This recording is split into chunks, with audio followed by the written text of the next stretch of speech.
It started out as a joke and then became a thing, which became a phenomenon. Are you not writing the story within you? After this show, you certainly will. Coming up next, right here on The Right Stuff. You are listening to the best, the only place to be on Tuesday night. That's right, you're listening to The Right Stuff, and you're at the right place at the right time. From England to Canada, from Detroit to the Poconos, we are showcasing Christian authors worldwide, giving you tips, tools, techniques, and resources for you, the writer, to hone and perfect your craft. Tune in every Tuesday at 7 o'clock p.m. Eastern Time right here on WPJC 104.5. And your host, Parker J. Cole. Hi, and welcome to the show, and welcome to this edition of The Right Stuff. We are talking about Amish vampires in space. This book became a phenomenon that really swept the industry, and we'll talk about that in just a few moments. I am so glad you're here. You know, those of you who follow me for a long time now, you know I like to do speculative fiction, especially during the month of October, because so often people use October to bring about the darker things in fiction and all this other kind of stuff that's going on. And who hasn't heard about the clown thing going on right now, which is absolutely ridiculous. But I wanted to kind of combat that with some great speculative fiction. So all this month, we will be showcasing authors who write speculative fiction on a faith-based way in some form or fashion. So stay tuned right here on The Right Stuff for great speculative fiction stories throughout this whole month. As always, I want to thank you for supporting my books, Many Strange Women, The Other Man, Vengeful Vows. The entire Sins of the Flesh series is available. It's available on Amazon.com, or you can get it from my publisher site, ElexioPublishing.com, or wherever books are sold. I'm so glad to be able to tell you that, and I'm working on some new stuff too. It's just so exciting to be doing the thing that I've always wanted to do, which is write. So this show is always about encouraging the writer to write. So whatever you want to write, whether it's Amish vampires, whether it's Amish zombies, whether it's something else, you certainly can do that. Don't let the oddity of an idea stop you from writing. And after you listen to our guest co-host and contributor today, I think you'll be very impressed of what can actually make a change in the industry. If you want to call in and weigh in on our topic, you certainly can by calling in at 646-668-8485 and then press 1 to be live on air, or hit me on Twitter at Parker J. Cole, #RightStuff, with your questions and comments. We're going to go ahead and take a quick short break. We'll be right back after these messages. Don't go anywhere. More with Parker and her guests on the Right Stuff Radio Show. We'll be right back. Engaging the culture's imagination through speculative fiction, the Untold Podcast produces audio fiction from a Christian worldview. Find us over at UntouldPodcast.com, where we partner with authors to tell science fiction, fantasy, supernatural, and horror stories. Find links at UntouldPodcast.com to subscribe via iTunes, Stitcher, and a variety of other platforms. Each month we produce high-quality audio fiction that's free to download and free to listen. Our submissions are open, and we're always looking to add another great story to over 24 hours of narrative entertainment. Find all of our audio fiction over at www.untouldpodcast.com. Question: if you write a book, everybody will rush out to buy it. Obvious answer, no. If you were a celebrity or if you had a huge marketing budget, then maybe you can get a lot of exposure for your book. Another solution would be to check out joeytweets.com. joeytweets.com is a promotion and marketing service with access to over 1/3 followers on Twitter. joeytweets.com has 3 packages available to fit any budget. That's joeytweets.com. joeytweets.com. Get some serious exposure for your books. We're back, and you're hanging out with the queen of Tuesday night, Parker J. and her guests, right here on The Right Stuff. Hi, and welcome back to the show. You're listening to The Right Stuff here on WPJC 104.5. I am so glad you are able to join me. Like I said before the break, we are going to be talking about Amish vampires in space. And without further ado, I want to introduce our guest co-host and contributor for this hour of The Right Stuff, Carrie Nitz. Carrie, how are you doing today? Great. great. Nice to be with you, Parker. And you know what, Carrie, thank you so much for taking time out of your busy schedule to be with us on the show. I never take it lightly when we have our guest co-host with us. I'm really so glad you are here to share about Amish vampires in space. And even the title, it just makes people grin. It makes people's eyebrows arch. It makes people go, what? It's just one of those types of stories. So I'm really glad to kind of talk about this phenomenon that happened because it went viral, I think. Wouldn't you say, Carrie? Yeah, I'd say that's true. I watched Twitter when it first came out, and I think at one point I counted it being talked about in at least 7 different languages. So yeah, definitely went viral. Yeah. I mean, what's so funny is that I remember when I first heard about the book, I was actually in a writer's group. And in my writer's group, this guy, a good friend of mine, said, yeah, there's a new book out called Amish Vampires in Space. And literally all of us like, what? He was like, yes, Amish Vampires in Space. He said it was on, I can't remember what Tonight Show it was. He said it was on Tonight Show. Tonight Show, yeah. Yeah. I said, you have got to be kidding me. He was like, no, I am not kidding you. Look it up. It is Amish Vampires in Space. That was the sort of response a lot of people had when they heard about it. And, of course, everybody had to go look it up. Like, oh, my gosh, the last thing you think of when you think of Amish is vampires. It's the last thing on anyone's mind. And so before we get into Amish Vampires in Space, I want people to know a little bit about who you are. So go ahead and tell us in your own words. Sure. I'm a husband and a father and a longtime science fiction fan. I grew up on a farm in Ohio. I studied computer science and astronomy in college, and I worked in the software industry for 11 years, and then I left that to try my hand at writing, and been writing ever since. I have 8 books in print, so got a few words out there. Just a few, not a lot, just a few. You know what I like about this whole thing when it comes to writers, it's always interesting to see where different writers come from. Now, you were in, I think you said computer software. You were in that the technology industry. Yep. Do you ever miss it? Has that helped you become a better writer? I mean, does it help you, what you did for your day job, go focus on your passion? How does it help you out with words? I don't miss it much. There are lots of similarities with programming, at least for me, and writing. A lot of times you're moving concepts around. You're working in an editor. You're always striving sort of for perfection. Just it's in the spoken or in the written word versus the code. But really, to me, there are a lot of similarities. I actually got into it more from an artistic standpoint. I liked the creative part of programming. You're kind of building your own world there too. So and getting it to work. Getting it to function. So there's a lot of similarities between the two.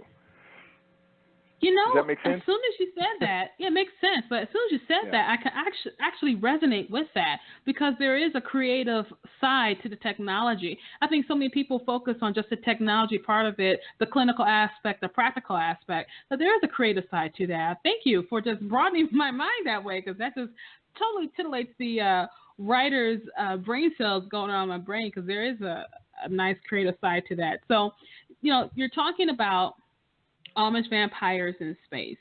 So go ahead. I know that it started off as a joke, but that's from just people that me and you both know mutually. So go ahead, give us the whole scoop of how this joke became a book. Sure. Well, as you probably know, Amish fiction has a very large presence in the Christian publishing industry. It's probably the biggest presence, really. But my publisher at the time was one of the few people that didn't publish Amish fiction. So when he was strictly fantasy and science fiction. So when he'd go to writers' conferences, he would joke that the only Amish fiction he would ever publish would be if it was something like Amish Vampires in Space. That was sort of his joke. And then at some point he created a mock cover for the book and sent it around to all the authors that published with him. And then I actually emailed him back saying, someone should write that book. I don't know how it would work exactly. It seems sort of campy. That's not usually what I do, but someone should write it because the title alone would get noticed.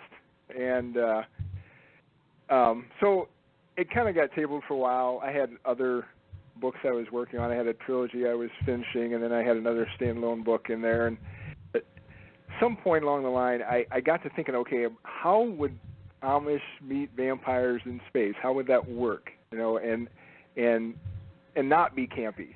And I actually got sort of the beginning of an idea of how that might work, and I started writing, and I got about 30,000 words into it, and I was like, yeah, this is kind of working. And I sent my publisher email saying, well, this is what I'm doing.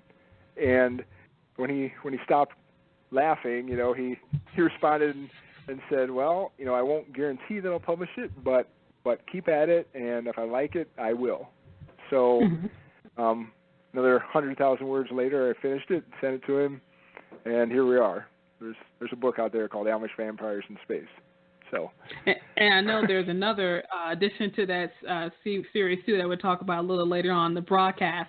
Sure. But what I really like is just the way you took two big popular genres, which is vampire lore and vampire fiction, with Amish fiction, and you're actually melding, quote unquote, and I say quote unquote because I don't particularly attest to this idea, but you're obviously melding like a secular idea of vampires with a truly huge Christian seller, Amish, and you're melding them together, which I found absolutely remarkable that you did that, because everyone's like, what? I mean, I wish you could have been there that day when my writers group was like, what? I mean, our mouths dropped because they're like, Amish vampires. And of course, we had all these little jokes and everything, but it actually turned out to be one of the best things that happened, at least for your career. So go ahead and tell us what your career path, not how your career path looks like. Like, what was the response that you received from people who have read Amish Vampires in Space as opposed to people who just heard about it? Well, readers have been generally positive. I learned kind of early on in my writing career that if you can please 70-80% of the readers out there, that's probably about as good as you're going to do, And so reviews and comments definitely in that range with Amish Vampires, with most of my books, with all my books really. But so for those that read the book, they generally are, I guess, surprised and pleased. There was, when the cover art first went out, it was actually kind of leaked on Facebook, and next thing you know, 12,000 people or more have seen it, and there was definitely some pushback. It seemed mostly from other Amish romance writers, like they had this idea that I was mocking the Amish or taking advantage of them, even though they themselves write using the Amish as characters, and my response to that was, I didn't feel any guilt about it because I knew sort of what I wrote and why I wrote it. I thought it was an interesting concept, especially kind of having this pacifist society meet up with characters that aren't, that are kind of the opposite of that, and just the conflict that would bring. So I knew why I wrote it, and also I knew when I wrote it I was trying as hard as I could to get Amish characters that were real. I also covertly worked with an Amish romance writer to help with that. He kind of proofread my work and said, they wouldn't probably do that, but they do this, and so I felt good about it, but I guess I was surprised by how many people were sort of judging the book by its cover. And its title, So, but yeah. So that's now we're going to talk about that on the other side of break. I want to talk about this cover because I know there are some people who objected to the cover for other reasons just because it was Amish. So we're going to talk about that in just a few moments. But if you want to weigh in on our topic, you certainly can by calling in at 646-668-8485 and then press 1 to be live on air. Or you can hit me on Twitter at ParkerJCole, #RightStuff with your questions and comments. We're going to go ahead and take a quick short break. We'll be right back with Amish Vampires in Space. Don't go anywhere. More with Parker and her guests on the Right Stuff Radio Show. We'll be right back. Have you read the latest issue of SORMAG Digital, the award-winning literary magazine for multicultural readers and writers? SORMAG Digital is available quarterly and showcases interviews with the best authors in multicultural literature. SORMAG Digital features craft and business articles for those interested in writing. If you're looking for a good book, check out our book reviews on what's hot in multicultural literature. For writers looking for new readers to get in front of, SORMAG Digital is the perfect place to introduce your book. We offer advertising spaces that fit your promotional budget. Get your free subscription on SORMAG.com or order a print issue on magcloud.com. If you would like more information about SORMAG Digital, check us out on SORMAG.com or contact us at SORMAG@yahoo.com. SORMAG Digital is the magazine for multicultural readers and writers. Hi, I'm Sherry with the Lemonade Stand. As the weather warms, your risk of exposure to mosquito and tick-borne illnesses increases. Please keep these tips in mind when outdoors. Wear light-colored clothing, apply repellent, avoid high grassy areas, check yourself after returning, and remove any attached ticks promptly only with a tick removal device or tweezers, avoiding any home remedies. This has been a community service announcement courtesy of the Lemonade Stand. We're back, and you're hanging out with the queen of Tuesday night, Parker J. and her guests, right here on The Right Stuff. Hi, and welcome back to the show. You're listening to The Right Stuff here on WPJC 104.5. We are talking about the phenomena at Amish vampires in space. This book took the industry by storm, and we're talking to the author of that book, Carrie Nitz. And Carrie, once again, thank you so much for being with us on the show and helping us to really unpack and unveil the process and the thoughts behind this book. And before the break, I wanted to talk about the cover of the book, and I'm going to preface it with what had happened when it came to this cover. Now, me and Carrie are in a Facebook group, Respect Fiction Authors, and what happened, some of us like darker stuff, so we like darker fiction and stuff like that. And so we had an individual that really, what's the word I want to say, Carrie? They really objected to the cover. Yeah. They said the cover was too graphic. And so I was thinking, okay, maybe I'm missing something. So I went back to the cover and I see, a girl who's Amish. Her hair is musk. There's a little thing of a spaceship behind there or something like that. And she got a little blood coming down her fingers. That's all I saw. I didn't think of it as too graphic at all. But it turned into this huge deal where there was like a 2-day thread on it or something like that because some people objected to the cover, saying this is not representative of Christian fiction, stuff like that. And others were like, what is the big deal? And so it really, this cover really, even the book itself personifies a huge debate that goes on within the faith-based community about fiction, especially about speculative fiction like this here. So go ahead. What are some of your thoughts on how this cover kind of personifies that debate? Well, first off, I should say that the way it works for me is my cover artist is Kirk DuPont. He has his own company called Dog Ear Design, and he reads all the books he gets. So he was sent the early manuscript, and he read it, and then he sends us a cover based on what he got out of the book, and so so I don't take a lot of liberties with what he does because he's really talented at that, and he's trained in it, and so I generally go with what he gives me. Actually, the only thing I suggested on the cover is on the back of the cover there's a vampire chicken that was my addition. So that's really the only thing that I added, and I just thought that was funny. But so really that's the art isn't my thing.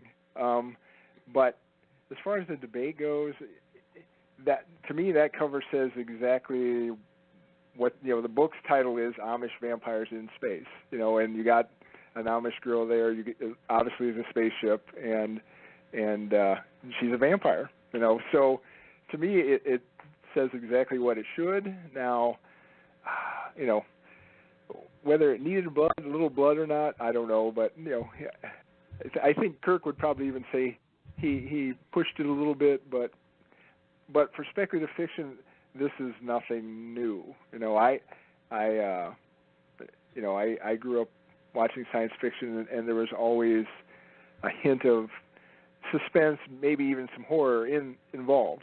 So to me, I was actually surprised that there was any objection at all, especially given what I'd done. But again, most of those people hadn't read the book, so I don't know.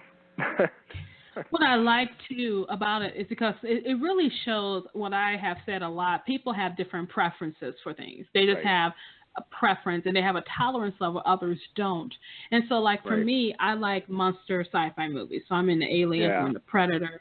Right, Cage. That's what I think of, too, Yeah, and I like that kind of thing. It doesn't freak me out. I know it's all fake unless something really comes down here, then I'm running for my life, But I kind of like that kind of thing. But there are some who they can't handle it. And so instead of, and this is a real biggie question here, instead of saying, well, someone has a different preference level, they're saying one thing is definitely Christian and one thing definitely isn't Christian.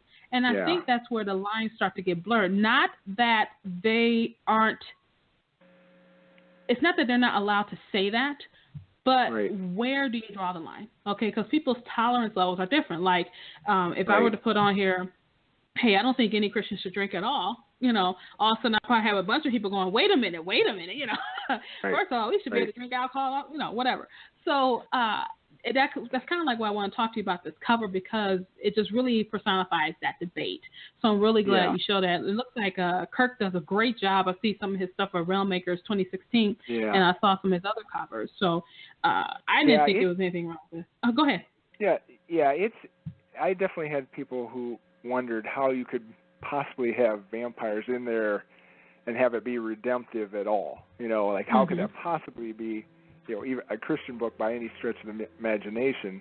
But if you were to read Dracula today, you would realize that book could come out as a Christian book. It has lots of symbolism, and lots of Christian symbolism, lots of redemption. Yes, there's definitely a dark thread there, but there's also lots of light, and symbolism, lots of symbolism. So to me, it wasn't such a surprise, and again, I knew what theme I wanted to go with, but yeah, you kind of have to convince people. And that's a good point, because my very first book that I published was actually a Christian horror story, and I thought I had did something different. I thought I had opened the market for Christian horror, and then I found out there were a lot of people writing it before I was, so I said, oh, okay, well, whatever. So my first book is, and my first love actually is horror. I used to read Stephen King a lot all the time, and so even though I'm into the romance thing, I like horror, and I actually have some ideas coming. I'm going to just do it under my other name, my other pen name, Parker Payne. I'm going to actually write under that one, so my romance won't get mixed up with my spec. And so I like horror, so it's no big deal for me. I don't like gore, though. I don't like gore. Even if you look at some of the early Christian writers are well known, like Frank Peretti's work, right? This Present Darkness. Those had horrific elements in them. We're talking about demons, and so to me it didn't seem like that big of a stretch. But yeah, you're right. It's sometimes you say the word horror and people get kind of freaked out. Oh gosh, oh my gosh, Carrie, I can tell you one of the conversations that happened on speculativefaith.com, and I was highlighting one author's great Christian horror story, and this person was completely, to use the term, horrified by the fact that I would ever put Christian in the same word as horror. And he said, you are wrong, and you are, I'm like, okay, we'll just have to agree to disagree. But that's what happens. And I understand there are some people just worried that we are taking worldly elements just to make a buck, or just to make $1, just to get our names out there. I don't think so. I think people just have different interests, and they want to express those. So that's what I just wanted to kind of talk about that. Go ahead. What are your thoughts on that? Yeah, and I think some of it is just a reaction to the word horror. I think if you had named it thriller or chiller or suspense, it probably wouldn't have been as big of a deal. So. Yes, exactly. We got a question from Jeremy in Dothan, Alabama. Jeremy says, given the Amish distaste for all things technology, how do they get up into space in the first place? Jeremy, thank you so much for your question. Carrie? Yeah, that's a good question. I get that a lot. It turns out the Amish are fine with technology as long as someone else is using it. So, they're okay about getting on a plane, for instance, if someone else is driving. They're just not going to do the driving themselves. So, or getting in your car. As long as you're driving the car, that's fine. They're not using the technology. They're just sort of taking advantage of it. So, to get the Amish into space, that was actually one of the easiest parts to solve. As long as someone else is driving the ship, then they're fine with that. So, in the scenario of the book, they start off the Amish on it's hundreds of years in the future. The universe has been terraformed. There are other Earth-like planets out there, and the Amish are by nature very migratory. They historically, and so that carries on in this book. They're some of the first to sign up for new planets. And if you think about it, it kind of makes sense because they'd be most equipped. They don't need all the technology. As long as you got some trees and some arable land, they're fine. So they might be the best people to go first, And so they're on a terraformed planet, and a situation occurs where they have to get on a ship, and so it's non-Amish that actually pick them up. So does that make sense? It does make sense, and Jeremy. Okay. I hope that answered your question, Jeremy, because actually, as soon as you said that, I said they will be the best to colonize the planet because they don't need as much technology. They don't need the technology at all. They would just learn how to work with the environment that they have. Right. And I think do you think that's one of the reasons why we're all so fascinated by the Amish, by people who are not held down and imprisoned by technology? Yeah. I think that's the way to call it. Do you think that's what our fascination with the Amish come from? I think, it's definitely a simpler life, less of the, as our lives get more and more busy with really technological tools and just the everyday, it's just always something tugging at you for your attention. Usually there's a screen involved, and they don't have any of that. The work they do is out of necessity. They have to grow food and they have to bale hay for the animals. So I think, there is a fascination with that, this kind of simpler, more manageable life. So I understand that. I agree with you there. I think I've never read an Amish romance novel. I would be more likely to, like you said, like your publisher said before, I'll probably read Amish Vampires in Space. Right. You'd be more likely to read that because, but the thing is, that is a huge seller. I mean, you could put Amish anything on there nowadays and it'll probably sell because of anything. Yeah. And so you actually benefited from that. And it became that viral thing. How did it feel? Because I know every author wants that experience, but how did it feel to see your book in such a public and prominent place in the media, as far as social media? It was pretty cool. It definitely, it's almost mind-numbing after a while. Especially, like I said, I was watching Twitter and watching stuff on Facebook, and then when it turned up on Jimmy Fallon's Tonight Show desk, it's like, wow, that was totally unexpected and unplanned and really cool, So, you just got to be thankful for it and kind of hold on to the reins as best you can and enjoy it. Won't last forever, but we'll take it along for the ride. Right. We'll take it along for the ride. We're going to go ahead and take another quick break. When we come back, more with Carrie Nitz and Amish Vampires in Space. If you have a question, you certainly can ask it by calling in at 646-668-8485 and then press 1 to be live on air, or hit me on Twitter, Parker J. Cole, #WriteStuff with your questions and comments. We're going to go ahead and take a quick short break. We'll be right back after these messages. Don't go anywhere. More with Parker and her guests on the Right Stuff Radio Show. We'll be right back. God gives humans the gift of making amazing stories to glorify Him. At SpeculativeFaith.com, our ministry is to help fans explore fantasy, science fiction, supernatural stories, and beyond from an intentional and biblical Christian perspective. We share daily articles and have extensive archives tackling hot topics like end times beliefs, the art of writing, creative excellence in the Christian subcultures, discernment, sex, magic, Harry Potter, and space aliens and the Bible. If you are a parent or anyone else with a discriminating palate, our reviewers explore fantastical novels, movies, television, and games in light of God's beauty, goodness, and truth. Want to find Christian stories? The Spec Faith Library lists every fantastical novel we can find from a Christian author. It's all part of our mission to discern, engage, and enjoy fantastical human creativity in honor of our Creator, Jesus Christ. SpeculativeFaith.com, exploring fantastical stories for God's glory. What's up, y'all? This is your bro, Robbie Newborn, Christian rap evangelist ministry leader and founder of GDT Walking Out Ministries, a drug awareness, peer mentoring, and counseling ministry that spreads a message of hope to the hopeless, bringing the gospel to the street.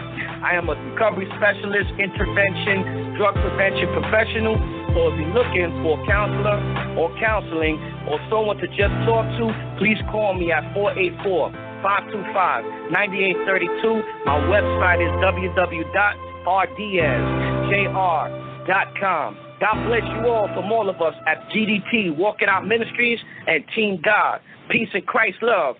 Come on. We're back, and you're hanging out with the queen of Tuesday night, Parker J. and her guests, right here on The Right Stuff.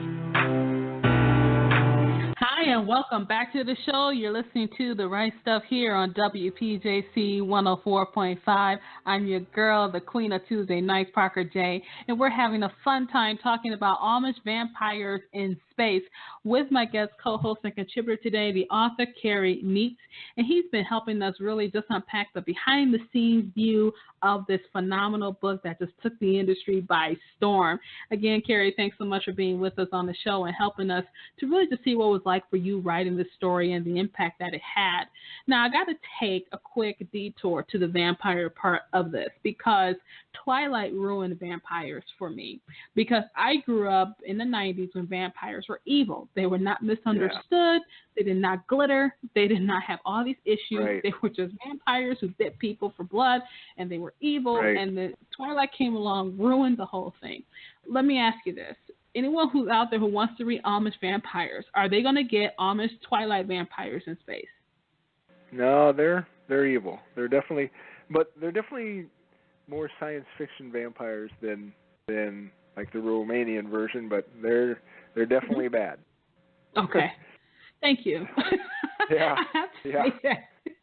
Like, thank you for bringing back the vampire, because I think the Twilight kind of vampire has gone down a little bit, because you know how the industry changes and people's taste change. They get tired of the same trope.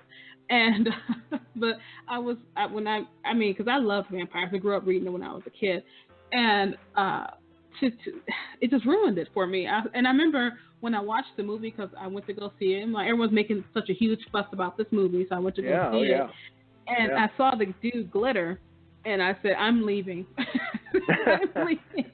Yeah. I could have dealt with the torture soul thing, but no glitter. And so what happened, that's what I was wondering, because there are people who are, they like their vampire stories, they like their good stuff. Will they have that taste of what makes a vampire unique as far as a mythical creature, or however you want to call it? Will they get that taste for it? Will they be like, okay, this is what a vampire is, this is how they work, or I can feel this interpretation of vampire? What are some of their thoughts on that? Yeah, I spent a lot of time early on trying to figure out, okay, how would this all be plausible? And that also meant I had to come up with scientific ways for there to be vampires, and for the Amish to be there with them. And so I did a fair amount of research just to kind of figure out how that might happen. So and likewise in the second book, and the zombies, like how could zombies happen? And that's a trick, right? Because they're supposed to be dead. So, but yeah, and anyone who's read the book, I'm sure has noted that, there's a reason. There's a reason why they're vampires and why they're zombies and why they act the way they do. And I definitely borrow from the myths and the legends, but I don't necessarily follow them all either. So it's fun stuff, I think. We did get a question from Deborah in Sweetwater, Florida. Deborah, thank you for your question. She says, has this been a bestseller for you? I asked because a lot of readers are attracted to anything Amish, and I was wondering, has it outsold some of your other books? Deborah, thank you so much for your question. Carrie? I would say from a sales perspective, it was my best-selling book, and it's kind of evergreen. There's always somebody tweeting about it, even today, who's just discovered it or whatever. But yeah, it's definitely gotten the most mileage, I guess. So no complaints, and it's fed my other books too, which is kind of cool. So helps people discover my writing. That's what it's all about. So. We did get a retweet from a young lady. She says, I know nothing about this book, but Amish, period, vampires in space. Yes. And so that's what it is. You kind of get those random things that happen, and they're like, whoa. And that's I think that must feel good for you as an author, because your work continues to reach people who've never heard of it before. And you would think after all the things that happen, someone would read about it. And then you find out, no, someone hasn't read about it. So they're all like, wow, they're really excited about that. So let's talk about the next part in this series. I guess it's a series, so go ahead and tell us what the next book is and how that relates to the first, without giving any other plot details. Yeah, it's going to be tricky. The second one is Amish Zombies from Space, and it takes place like 5 years after the first book. During the process of writing Amish Vampires, I really sort of fell in love with the characters. So many of the characters just had lives of their own, and they're just fun to write, and like I have a medical personnel named Darlie. She's a doctor, but she's also really a scientist and likes to figure things out, and she's somebody who intrigued me, and there were some other characters as well that survived the first book, and then I got to thinking too about why were there the vampires and sort of their backstory and what might they be about. And so the Amish Zombies is kind of an exploration of that. And of course my Amish characters are resettled by that point, and thinking that life is good again, and so like life usually does, you have to throw another wrench in there for them. And so that's where zombies come from. So. And I like how you say that. They think everything's okay again. No, it's not. It's not okay for you. Is this going to be an ongoing series? You think you're going to continue to build off of this, or have you finished it with just these 2 duet books? Are you going to make a third, fourth? What do you think? There's definitely room for a third book, and I'm mulling over sort of what that should be. It seems like the consensus says, even for my artist, that it should be a werewolf book. So, we'll see. I have some ideas how that might work. So it's really just a matter of making the science sort of intriguing and figuring out the plot. So I got a lot of things I'm working on right now. I just released another book that's sort of a parallel to a series I had done earlier that was called Frayed, and so like this has been a really busy year for me. Really, I re-released a number of books and released another new book, and I'm working on an audio book for one of my books, and so it's just a lot going on. but I do be in demand. Yeah, I do hope to get to a third book at some point. So. Well, I actually think the werewolf book would work because now it's like all people expect it. Like, you have to go here. Right. You have to go in this. This is the logical thing to do. Unless you come with mermaids, but who wants to see about Amish mermaids? Right. It's hard, but how do you get them into space? That's worse than Amish. I guess they got the cryo gems or something, some cryo capsules or something like that. Right. But maybe they travel in the aquarium. I don't know. But something. I like the idea. Hey, it can work. I mean, if Amish vampires in space work, it can happen, So, you mentioned about your other projects you write, and I take it a lot of them are sci-fi. And what I like is that you took the Amish, which is completely bereft of technology in that they don't utilize it, and you combine it in a situation where they do utilize that. Sort of like how science, utilizes technology because it's how we observe our world, and how Amish, they use their hands, how they interact with their world, if I can say up broad. And so here, there are people who would say that there is no such thing. You either have to have the technical aspects to move up in the world, but there are people who say, no, you need the survival skills to survive in the world. And here you have them both coming together. Was that one of the things that you kind of weave through the narrative of Amish vampires in space? Yeah, there's definitely that. There's definitely, by the middle of the book, there's definitely a sense that the Amish, who have sort of the survival skills in some ways, are working with the more modern characters to try to come up with a solution to their problem. And I think that's interesting. I think that's kind of a neat thing to do. And there's even more of that in the zombie book. So, but yeah, they both have strengths, obviously, but there are also weaknesses to both. So, yeah, good stuff. Good questions. What I like about that, I think it just really shows you just how the writer can really bring two disparate ideas and bring them together, and it can be extremely successful. And that's what I really liked about it. And then, like you said, everybody was talking about it. Now, people who say, well, oh my gosh, is this a Christian story? Do I really want to hear about a Christian story? I could just see those kind of thoughts. So would you tell people, hey, this is a Christian book, or would you say, hey, it's a regular book that has some redemptive themes in there? How do you introduce it? There are Christian characters in it, and obviously there sort of have to be, because Amish are a Christian sect, and so, I did definitely get some questions about that over social media, well, I don't know about a Christian book, and it's like, well, you're going to have a hard time writing a book about the Amish without it being, in some respects, Christian, because, they're not a Hindu group, so, they kind of, you can't escape it. Is that the theme of it? Not really. It's not about preaching. It's not about doesn't have to be an altar call or whatever. It's a story. It's an interesting story, and the characters' beliefs play an important role in that on all sides of it. So that's kind of a neat thing to explore. But it's probably not your typical Christian book in some respects. So. It really, first and foremost, is a science fiction book.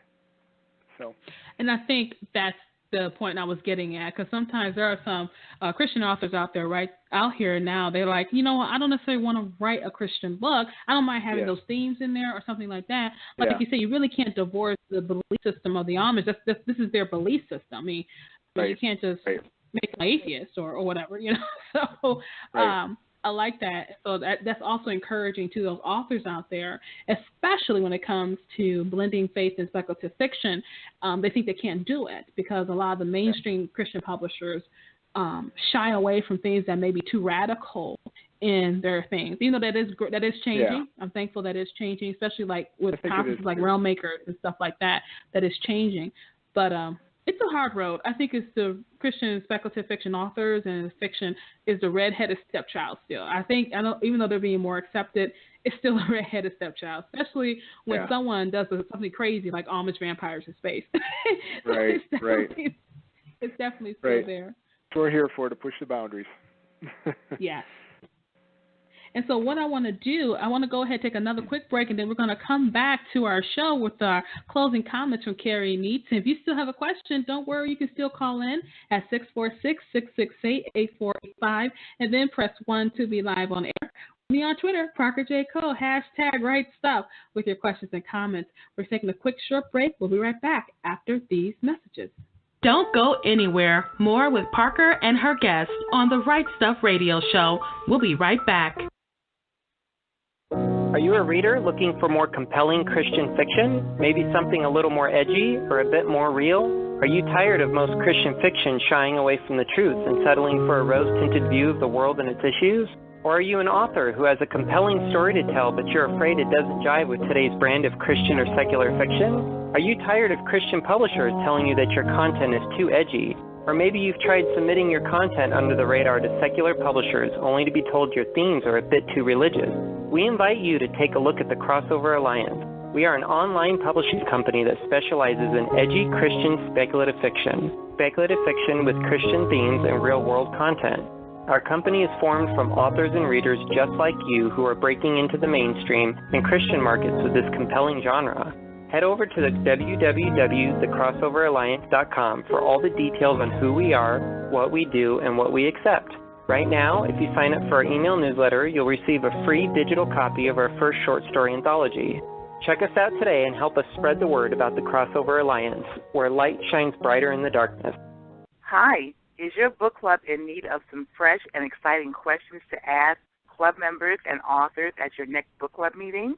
Literations, the book conversation game, is 70 thought-provoking questions to really get into an in-depth discussion about the books you and your club members are reading. These questions really get into the characters, the storyline, and into the author's head. These questions may just give you and your book club members a whole new way to get into a new conversation, a literation. Literations is also a great set of tools for bloggers, interviewers, and authors to use a discussion question. Are you ready to get lit? Please visit our website at litversations.com, LITVERSATION.com. And please like our Facebook page at Simply Said Reading Accessories. Thank you. We're back, and you're hanging out with the queen of Tuesday night, Parker J., and her guests, right here on The Right Stuff. Hi, and welcome back to our show. You're listening about Amish Vampires in Space. My guest co-host and contributor today, Carrie Neitz.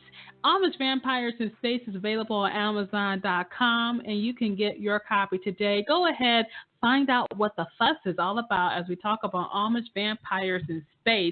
And so, Carrie, I want to thank you again for being with us on the show and really, just like I said, pulling back the veil on the process of this book, how it affected readers, how you were affected by it, just all that good stuff. That's why I love talking to authors, because they have such insight into these creative works that we as readers love, but we kind of get past all just the reader part of it and what the writer was thinking. So I'm really glad you were here with us on the show to talk about Amish Vampires in Space, and then its sequel, Amish Zombies from Space. And so I'm really excited you were here with us today.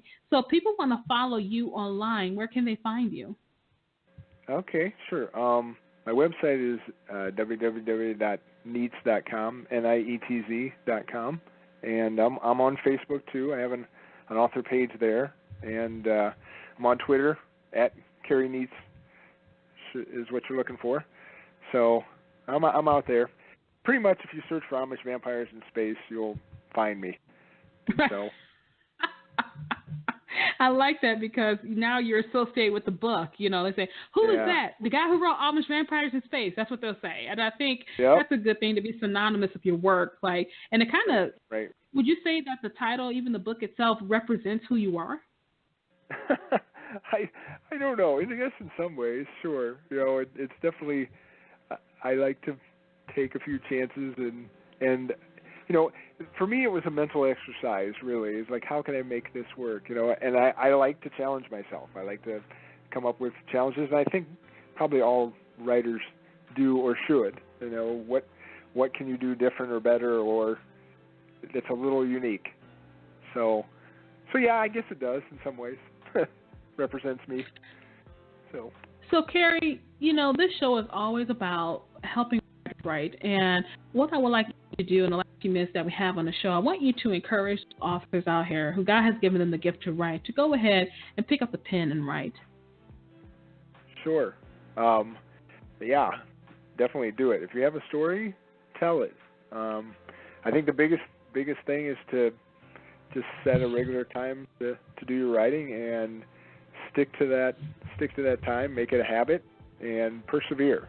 That's the big thing. You know, I had 4 years. I wrote a nonfiction book that was published, and I had 4 years of time between the time that was published and the time my first novel was published, and that was tough. You know, I wrote a lot of probably 5 or 6 manuscripts that never saw the light of day. And when I actually wrote my novel that was published, I thought it was going to be the last one I ever wrote, because I was just kind of thought maybe I was at the end of it. So, be persistent, persevere.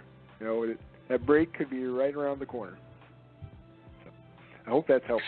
Carrie, thank you so much for being with us on the show today. Thank you for those encouraging words. I like how you said, if you have a story, write it. It's really that simple. If you have a story, go ahead and write it. And thank you so much for being with us on the show today. You bet. It's been a pleasure. Thank you. And we were talking today to Carrie Neitz. He is the author of a phenomenon, Amish Vampires in Space. It's available on Amazon.com. Go ahead and get your copy of this book and find out what all the fuss is about, because you're not just going to find a story about the Amish. You're not going to find a story about vampires. You're going to find a story about Amish vampires. It started off as a joke, guys. If you were here with us from the beginning of the show, it started off as a joke and grew into something spectacular. Are you that author that has that wild out idea? Maybe you want to combine something that wouldn't normally be combined in a story. What's holding you back? If you can write about Amish vampires in space, what else can you write about? Don't let the idea that you have stop you from writing. Don't let the idea seem too drastic for you to complete. Don't let that stop you from writing. Like Carrie said, if you have a story, write it and persevere, because you know what? Your next big break could be one word away from the end. Thank you so much for being with us on the show today. And don't forget to write stuff. Thank you for joining us for this edition of The Right Stuff. Follow Parker online at parkerjcole.com. To hear this show and other shows, visit the show archive at therightstuffradio.wordpress.com. We'll be back same time next week, 7 p.m. Eastern Time.